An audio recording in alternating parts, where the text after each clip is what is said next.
नरेंद्र मोदी ने राज्यों से अपील की है कि टीम इंडिया की तरह काम करना होगा, लेकिन कुछ राज्य इससे इत्तेफाक नहीं रखते।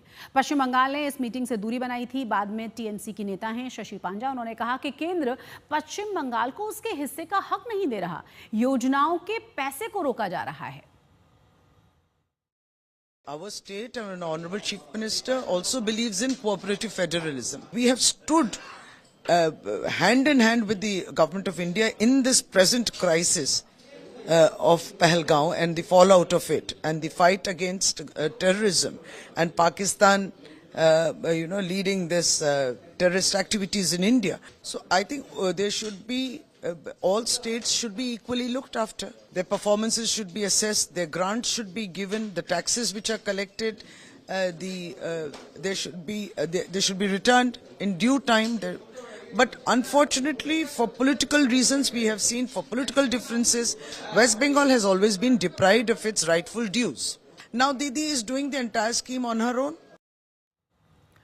ऑपरेशन सिंदूर के बाद भारत के 6 डेलीगेशन हैं, इस वक्त दुनिया के अलग अलग देशों में पहुंचे हुए हैं। पाकिस्तान की पोल खोल रहे हैं, दुनिया के सामने पाकिस्तान का चेहरा रख रहे हैं और भारत का पक्ष दुनिया के सामने रखा जा रहा है। ये डेलीगेशन बता रहे हैं कि कैसे भारत ने सिर्फ आतंकी अड्डों को ही निशाना नहीं बनाया, किस तरीके से पाकिस्तान के भीतर आतंक पनपता है ये भी साफ किया है।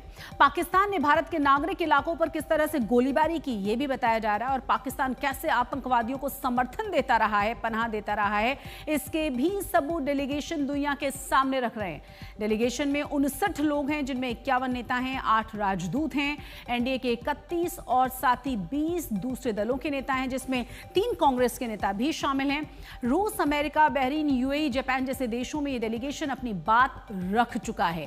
कांग्रेस सांसद शशि थरूर को अमेरिका सहित 5 देश दिए गए हैं जाने के लिए, डेलीगेशन की कमान सौंपी गई है।